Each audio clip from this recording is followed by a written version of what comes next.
مکے کی وہ امیر و خبیر خاتون جنہوں نے بڑے بڑے سرداروں کے رشتے ٹھکرا دیے، آخر ان کا دل ایک صادق اور امین نوجوان کے لیے کیوں دل بے چین ہو گیا؟ ساحرہ کے سفر سے واپسی پر تجارت کا منافع دیکھ کر سب حیران رہ گئے، مگر حضرت خدیجہ رضی اللہ تعالیٰ عنہا کی نظر منافع پر نہیں، محمد صلی اللہ علیہ وسلم کی اس امانت پر تھی جس کی گواہی ان کا غلام مہسرہ دے رہے تھے۔ مالکن، میں نے اپنی زندگی میں بہت سے تاجر دیکھے مگر محمد جیسا کوئی نہیں۔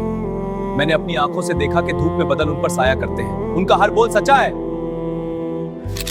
خدیجہ رضی اللہ تعالیٰ عنہا نے اپنی دوست نفیسہ بنت منابی کو بلوایا اور اپنے دل کی بات کہی۔ نفیسہ نے بنا دیر کیے یہ پیغام نبی کریم صلی اللہ علیہ وسلم تک پہنچایا۔ اے محمد، آپ شادی کیوں نہیں کرتے؟ اگر کوئی ایسی خاتون ہو جو حسن، مال اور کردار میں بے مثال ہو تو کیا آپ قبول کریں گے؟ میرا اشارہ خدیجہ بنت خویلد کی طرف ہے۔ نفیسہ کے باتیں سن کر نبی کریم صلی اللہ علیہ وسلم کے چہرے پر سکون اور تفکر کا اظہار ہوا۔ آپ صلی اللہ علیہ وسلم نے فوراً ہاں نہیں کی، بلکہ ایک گہری سوچ کے بعد آپ نے چاچا ابو طالب سے مشورہ کرنے کا ارادہ ظاہر کیا۔ یہ آپ صلی اللہ علیہ وسلم کی بلند اخلاق اور ہمیشہ مشورہ کرنے کی سنت تھی۔ ابو طالب نے حضرت خدیجہ رضی اللہ تعالیٰ عنہا کے خاندانی سرداروں سے بات کی۔ انہوں نے اس رشتے کی اہمیت اور محمد صلی اللہ علیہ وسلم کی فضیلت اس طرح بیان کی کہ کسی کو انکار کی ضرورت نہ ہوئی۔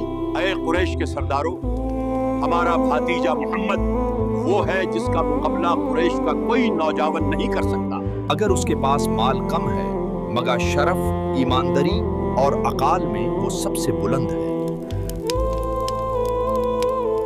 ہم اس رشتے کے لیے آپ کی رضامندی چاہتے ہیں۔ اور پھر وہ مبارک دن آیا جب مکہ کی فضاؤں میں خوشی کی لہر دوڑ گئی۔ تو پاک روحیں جو انسانیت کے لیے نمونہ تھے، نکاح کے مقدس بندھن میں بندھ گئے۔ نبی کریم صلی اللہ علیہ وسلم نے مہر کے طور پر 20 اونٹ دیے۔ اس وقت حضرت خدیجہ رضی اللہ تعالیٰ عنہا کی عمر 40 سال تھی اور آپ صلی اللہ علیہ وسلم کی عمر 25 سال۔ نسب، مال، عقل اور کردار ہر پہلو سے وہ معاشرے میں بلند مقام رکھتے تھے۔ وہ نبی کریم صلی اللہ علیہ وسلم کی پہلی بیوی تھے اور ان کی زندگی میں آپ صلی اللہ علیہ وسلم نے کسی اور سے نکاح نہیں کیا۔ رسول اللہ صلی اللہ علیہ وسلم کی اولاد میں ابراہیم کے علاوہ سب خدیجہ رضی اللہ تعالیٰ عنہا سے پیدا ہوئے۔ پہلا بیٹا قاسم تھا، اسی لیے آپ صلی اللہ علیہ وسلم کی کنیت ابو قاسم ہوئی۔ پھر زینب، رقیہ، ام کلثوم اور فاطمہ رضی اللہ تعالیٰ عنہا اور عبداللہ پیدا ہوئے۔ عبداللہ کو طیب اور طاہر بھی کہا جاتا تھا۔ نبی کریم صلی اللہ علیہ وسلم کی تمام بیٹے بچپن میں ہی وفات پا گئے، لیکن بیٹیوں نے اسلام کے دور پایا، مسلمان ہوئے اور ہجرت کا شرف حاصل کیا۔ فاطمہ رضی اللہ تعالیٰ عنہا کے علاوہ باقی بیٹیاں نبی کریم صلی اللہ علیہ وسلم کی زندگی میں ہی وفات پا گئے۔ فاطمہ رضی اللہ تعالیٰ عنہا کی وفات آپ صلی اللہ علیہ وسلم کے انتقال کے 6 مہینے بعد ہوئی۔